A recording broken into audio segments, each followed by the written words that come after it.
아침에 나로 주의 인자한 말씀을 듣게 하소서.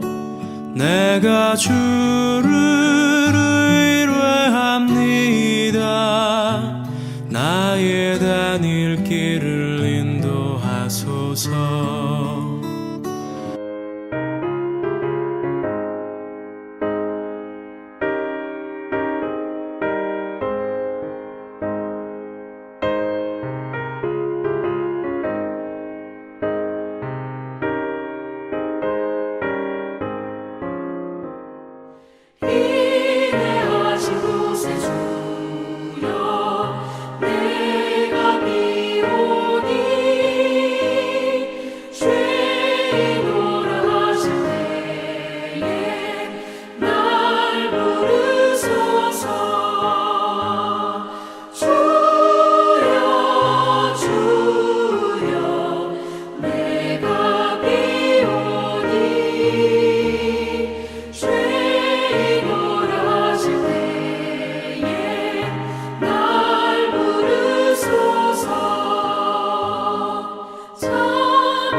주의 공로 의지하여 주께 가오니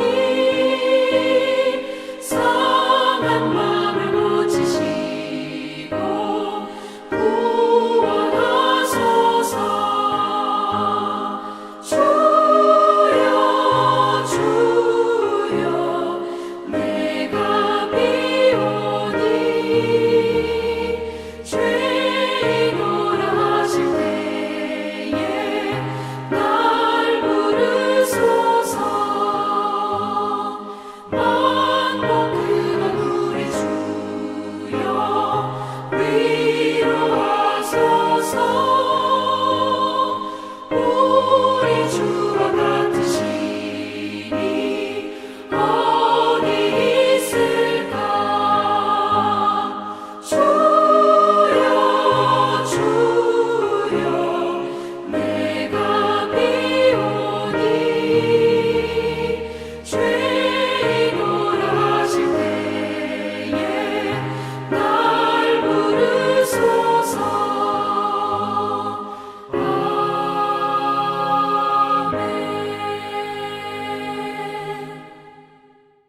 새벽 묵상에 오신 배움의 교회 모든 성도님들을 환영하고 축복합니다. 오늘도 하나님께서 주시는 은혜와 평강이 여러분들의 삶 가운데에 가득 넘치시기를 기도드리겠습니다.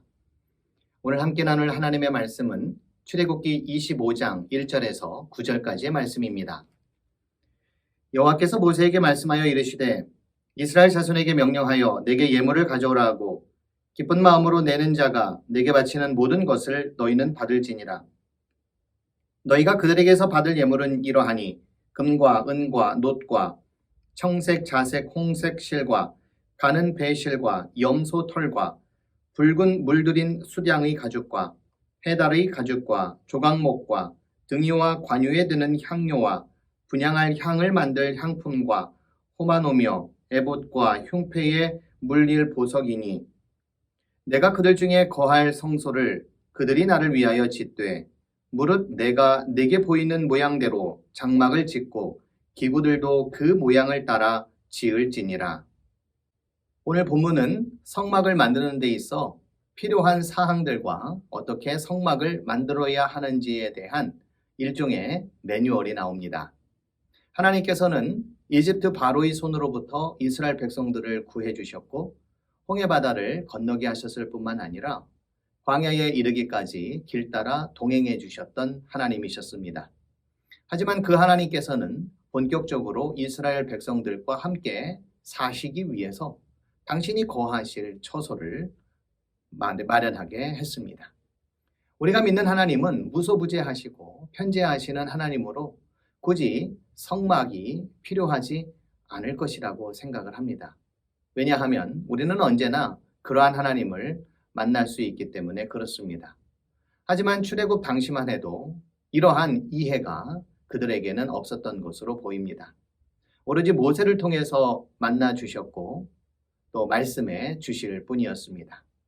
하지만 하나님께서는 모세뿐만이 아닌 이스라엘 백성들과 또 이스라엘 공동체가 하나님을 만나고 또 하나님의 인도하심을 받는 그러한 믿음을 가지고 살아가기를 원하셨습니다.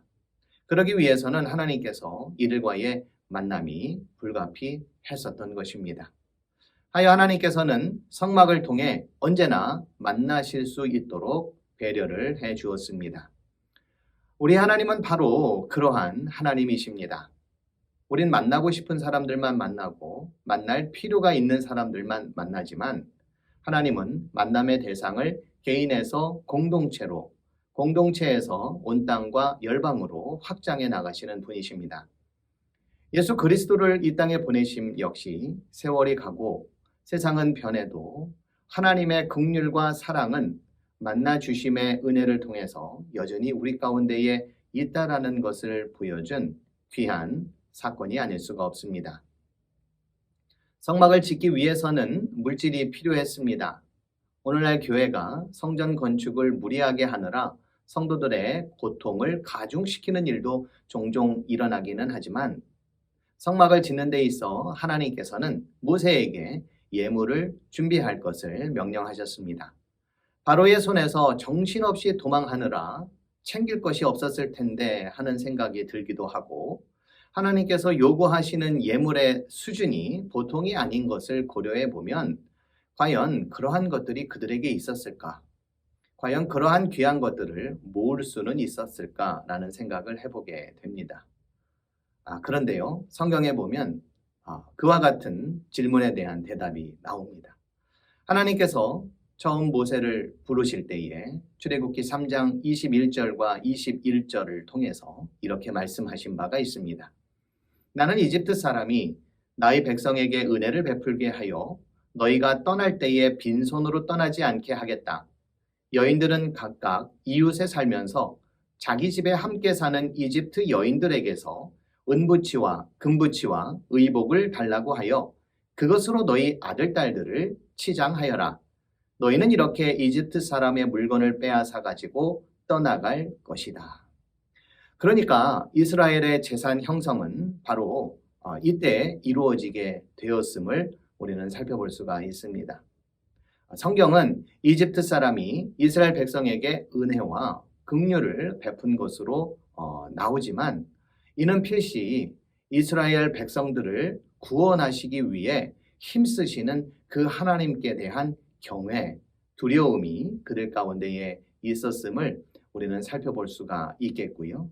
그리고 그동안 자신들의 나라가 이스라엘 백성들을 노예로 삼아 억압하고 착취하면서 대가를 지불하지도 않은 것에 대한 미안함, 그래서 자발적인 보상이 이루어진 것으로 생각해 볼 수가 있겠습니다.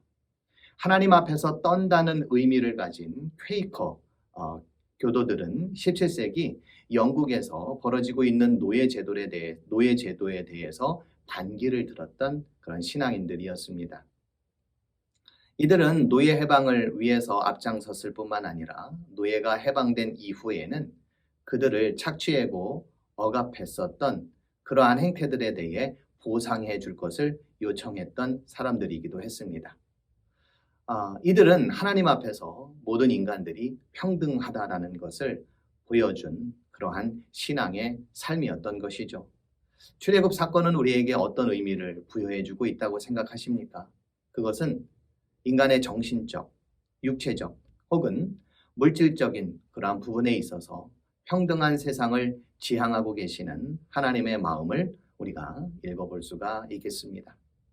출애굽 이후 이스라엘 백성들은 물질을 소유하게 되었지만 생각해보면 정작 이 물질의 시작은 하나님이었음을 알 수가 있습니다.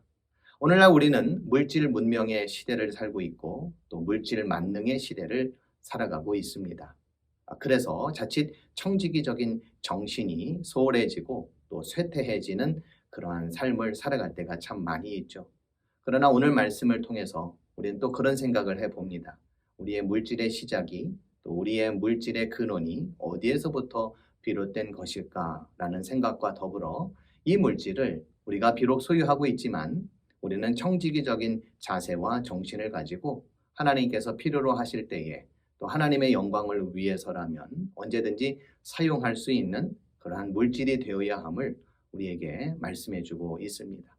드리는 기쁨, 또 바치는 기쁨, 또 나누는 기쁨 또한 출애굽을 통해서 우리에게 깨닫게 해주는 그러한 마음이라 생각이 듭니다. 본문 2절을 통해서도 우리에게 이런 말씀을 또 주셔요. 기쁜 마음으로 내는 자가 내게 바치는 모든 것을 너희는 받을지니라. 기쁨으로 드리면 받되 그렇지 않으면 받지 말라는 얘기입니다. 하나님은 억지로 받지 않으시고 기쁨으로 드리기를 원하십니다. 이는 물질을 드리는 것에 국한되지는 않을 것입니다. 사랑을 해도 우정을 나누어도 행복과 기쁨이 있어야 하지 억지로 하지 말아야 할 것 아니겠습니까? 드리고 나누는 삶이 점점 익숙해지기를 바라고 또 그 가운데에 기쁨이 있는 그러한 삶이 될 수 있기를 기도해 봅니다.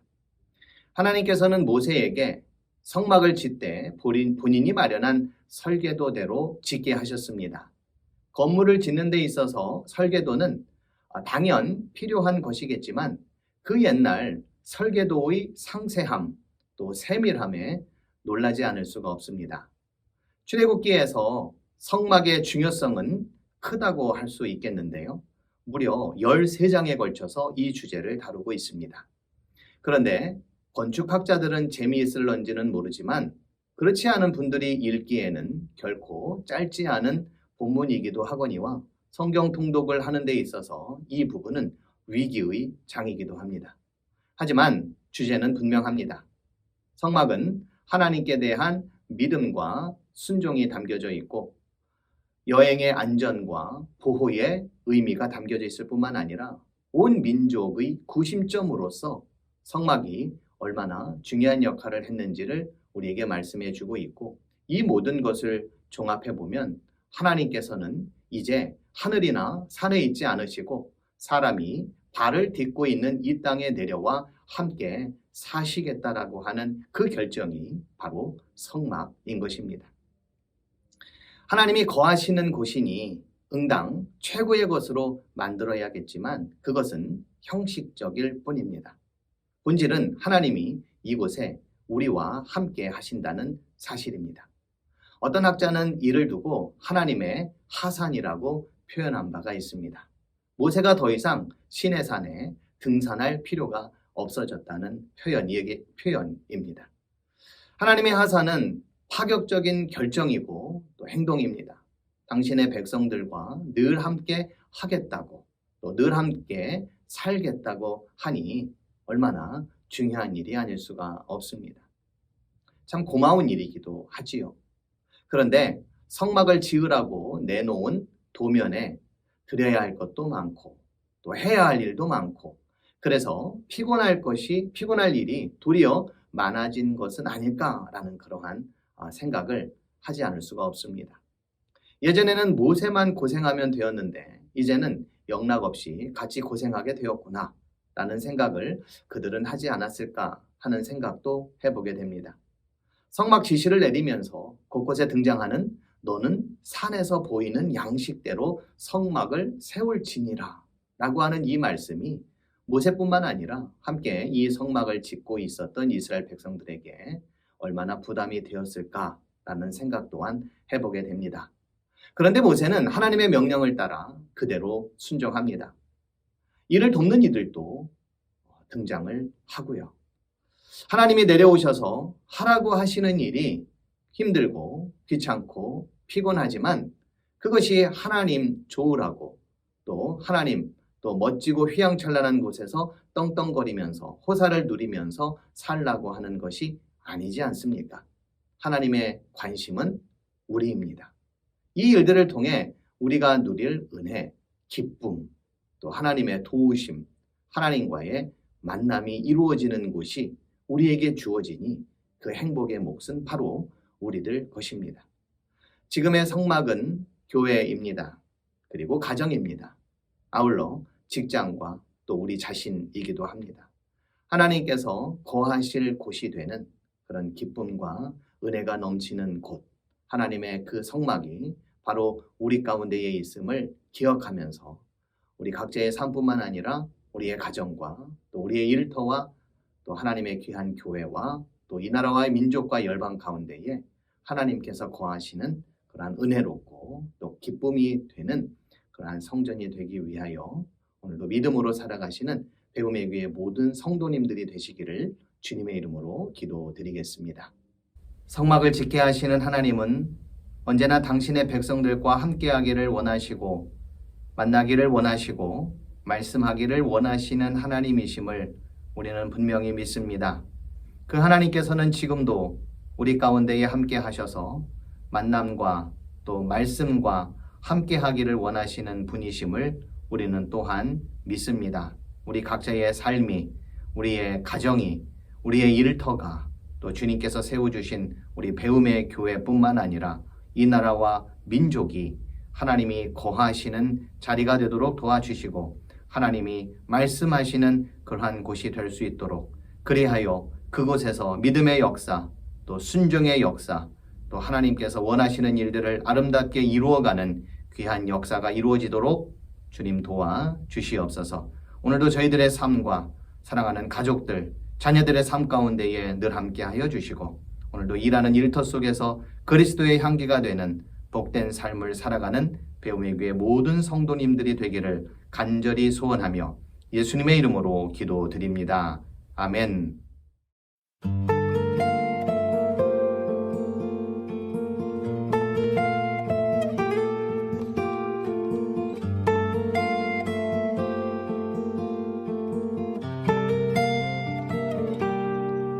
주님 내가 주의 장막을 사모합니다. 오직 주의 임재를 갈망합니다. 주의 집에서의 하루가 다른 곳의 첫날보다 좋으니 주 사랑 안에 머물며 사랑 노래합니다.